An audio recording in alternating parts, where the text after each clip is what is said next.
সালামু আলাইকুম। শেখ হাসিনা নামটার মধ্যে একটা আতঙ্ক কাজ করে এই মুহূর্তে বাংলাদেশের অনেক মানুষের, বিশেষ করে এই সরকার পতনের পর এই মুহূর্তে যারা শেখ হাসিনার মামলাগুলো নিয়ে বিশেষ করে ধরেন ইনভেস্টিগেশন করছেন সরকারি পুলিশ কর্মকর্তারা, গোয়েন্দা বিভাগের কর্মকর্তারা, বা তার বিরুদ্ধে যে মামলাগুলো দায়ের হয়েছে সেই মামলাগুলোতে যারা উকিল আছেন, মুন্সি আছেন, বিচারক আছেন বা বিভিন্ন কলাকৌশলী আছেন, প্রত্যেকের কিন্তু একটা টেনশন থাকে, যেমনটা বেগম খালেদা জিয়ার সময়ও ছিল। কেননা এই দেশে ক্ষমতার পালাবর্তন ঠাস করে হইয়া যায়।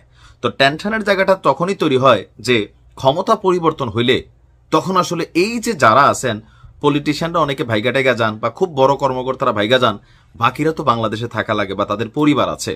তো বাংলাদেশ যেই প্রতিহিংসামূলক একটা রাষ্ট্র, আমরা রাজনীতির পালাবর্তনে বা ক্ষমতার পালাবর্তনে যেই প্রতিহিংসাগুলো সামনে দেখি, বিভৎস ঘটনাগুলো দেখি, সেখান থেকে ভয় পাওয়াটা স্বাভাবিক।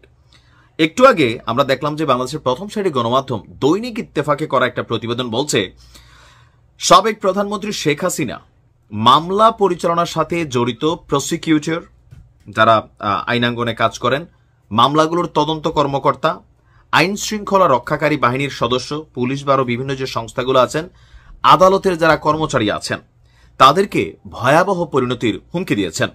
এই বিষয়টি উঠে এসেছে তার বিরুদ্ধে আদালত অবমাননার অভিযোগে দায়ের করা মামলার পূর্ণাঙ্গ রায়ে। আন্তর্জাতিক অপরাধ ট্রাইব্যুনাল একে মামলায় শেখ হাসিনাকে 6 মাসের বিনাশ্রম কারাদণ্ড প্রদান করেছেন। 2রা জুলাই বিচারপতি মোহাম্মদ গোলাম মুর্তজা মজুমদারের নেতৃত্বাধীন 3 সদস্যের আন্তর্জাতিক অপরাধ ট্রাইব্যুনাল এই মামলার রায় ঘোষণা করে। ট্রাইব্যুনালের অন্য 2 সদস্য ছিলেন বিচারপতি মোহাম্মদ শফিউল আলম মাহমুদ এবং বিচারক মোহাম্মদ মহিতুল হক এনাম চৌধুরী।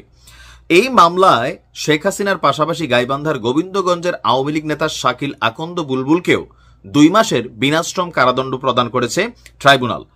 এখন এখানে আমরা যদি দেখি, মামলার মূল প্রমাণ হিসেবে ব্যবহৃত একটি অডিও ক্লিপ গত বছরের অক্টোবর মাসে ভার্চুয়াল মাধ্যমে ছড়িয়ে পড়ে, মানে সোশ্যাল মিডিয়াতে, যেখানে শেখ হাসিনা এবং বুলবুলের কথোপকথন শোনা যায়।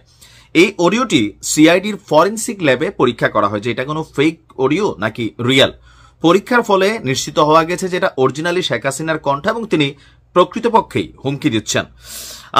সেখানে বলা হচ্ছে যে পূর্ণাঙ্গ রায়ে শেখ হাসিনা এবং বুলবুলের কথোপকথন যেভাবে আসছে, শেখ হাসিনা বলছিলেন ওইসব তালিকা করো আর অফিসারদের বলো আমরা তালিকা পাঠাচ্ছি নেত্রীর কাছে, উনি চাইছেন ভবিষ্যতে কাজে লাগবে।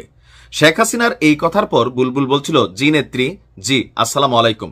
এরপর শেখ হাসিনা বলেন চাকরি সামনেও করতে হবে, এটা ভুলে যায় না যেন 1 মাঘে শীত যায় না। একটা কথা আমি বলি, তোমাদের কার বাড়ি পোড়াইছে কে? তখন বুলবুল বলেন উড়াই নেত্রী, ওই উড়াই সবাই জামাত বিএনপি সকলে। তারপর তিনি বলছেন তাদের বাড়িঘর নাই? তো বুলবুল বলছে আছে নেত্রী।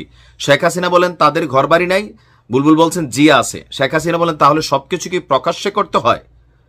এরপর শেখ হাসিনা বলেন আমাদের ঘর বাড়ি নাই, তাদেরও ঘর বাড়ি থাকবে না। মানে এখানে মামলার মধ্যে যে জিনিসটা আনা হয়েছে যে তিনি ঘর বাড়ি পুরি দিতে বুলবুলকে উস্কানি দিয়েছেন। এখন এটা বাংলাদেশে নতুন একটা ট্রেন্ড, কিন্তু এবার সরকার পরিবর্তনের পর আমরা বাংলাদেশের বিভিন্ন জিনিস অবলোকন করেছি। তো আমি বরাবরই তখনও একটা কথা বলছি, এখনো বলি, বাংলাদেশে না সারা পৃথিবীতেই সম্ভবত, তবে আমাদের দেশে একটু বেশি, ভালো কাজের পুনরাবৃত্তি পরবর্তী মানুষগুলা করে না, ভালো কাজের মেসেজ কেউ নেয় না। কিন্তু যেটা মন্দ কাজ, খারাপ কাজ, প্রতিহিংসা, প্রতিশোধ, মানে এই মেন্টালিটির যে জিনিসগুলো আছে, ওই যে আপনি যারা রাগের মাথায় একটা চড় দিচ্ছেন, আপনি হয়তো দিয়ে ফেলছেন, কিন্তু সে কিন্তু পাল্টা আপনারা চড় দিবেন, আপনারা ঘাই দিয়া দেয়। কেন? এটা তার প্রতিশোধ। রাগ আর প্রতিশোধ দুইটা 2 রকম হয়। তো এই মুহূর্তে শেখ হাসিনা যে বক্তব্যগুলো দিচ্ছেন, কোট আনকোট বাংলাদেশের রাজনৈতিক ইতিহাস, সংস্কৃতি, কালচার কিন্তু এটাই প্রমাণিত করে যে এই ঘটনাগুলো হয়তো আগামী দিনে ঘটবে। এখন এগুলার ইফেক্ট মামলার মধ্যে কি পড়বে? ওনার প্রত্যেকটা কথোপকথন মামলার বেলায় কিন্তু এখানে সাক্ষ্য হিসাবে চলে আসছে। তো এখানে আপনার যতটুকু বোঝা গেছে যে হয়তো তাদের জন্য আইনি প্রোটেকশন বা আরো কোনো কিছুর ব্যবস্থা করা হবে, সময় বলে দেবে। এখন ওনার এই বক্তব্যগুলো ওনার বিপরীতেই কিন্তু প্রমাণ এবং সাক্ষ্য হিসাবে ব্যবহৃত হয়েছে এবং মামলার রায় প্রকাশে এগুলা মানে এই মুহূর্তে সহায়ক ভূমিকা পালন করেছে। ভালো থাকুন।